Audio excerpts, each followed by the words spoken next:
Abojo, Wani, Dante, Mache. Good morning. I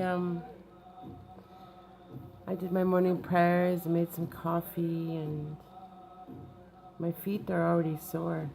You know, my feet are even before I'm leaving. My feet are already sore. My baby toes, and um, but I know that Creator will guide me, in no matter what I do, because I never took anything from myself. Um, I watched from a distance from a lot of people, and I observed.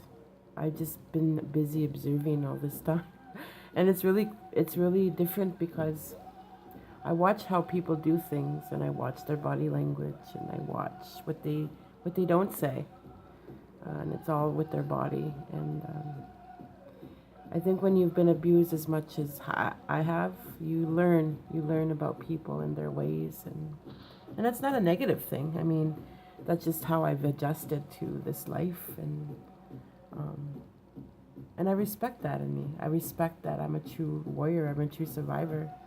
I could have, took a very different road.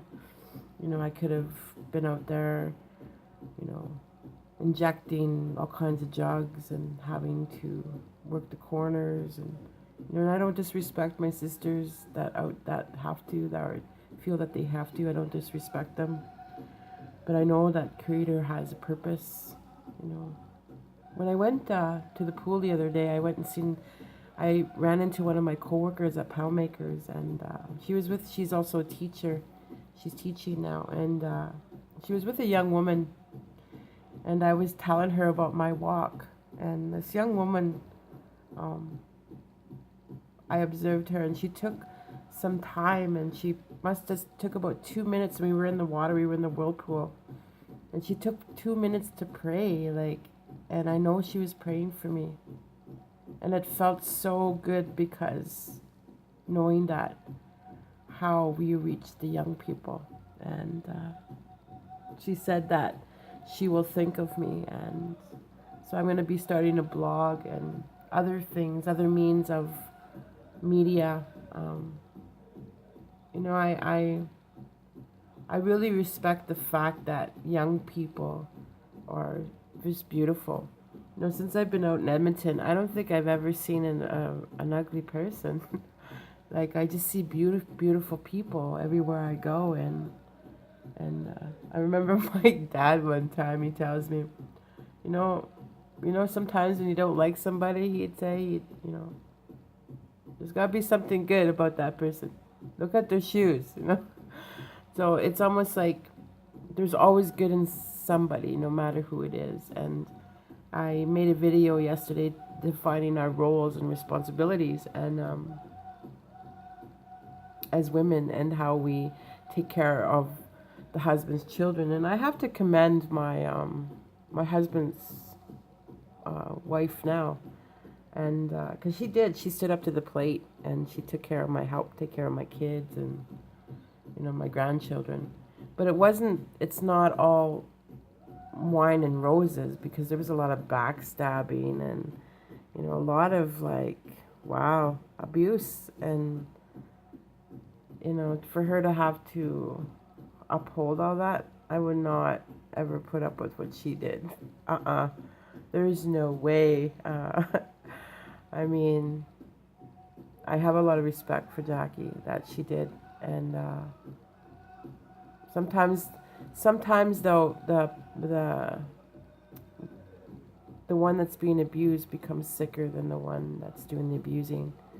And I did a lot of praying for Jackie and Jamie, and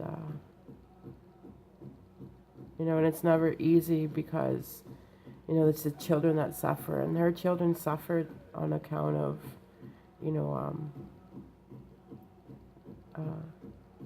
Jamie choosing her, and the way he chose her, and the way he threw her in front of people,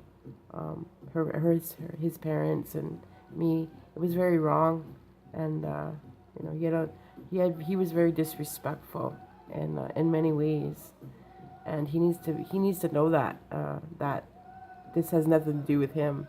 It had everything to do with the women.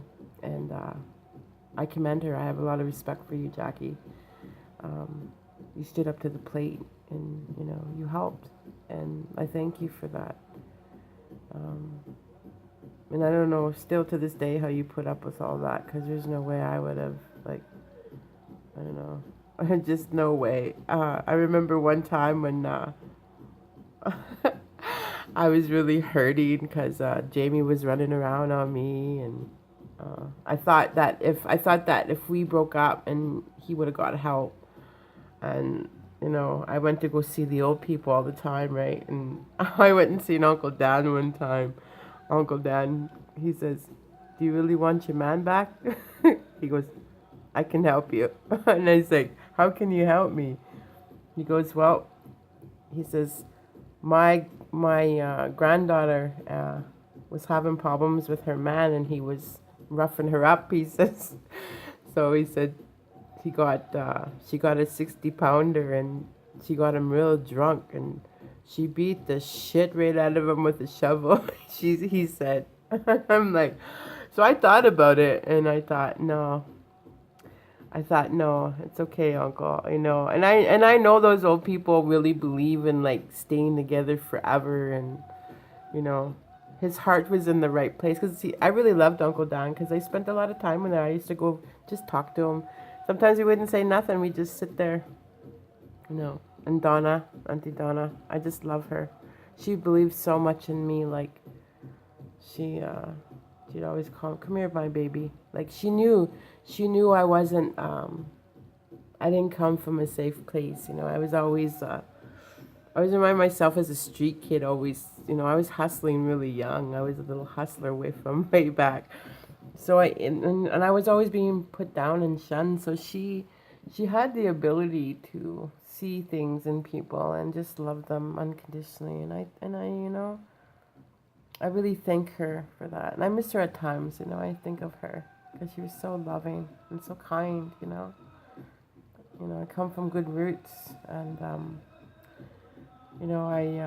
when Uncle Dan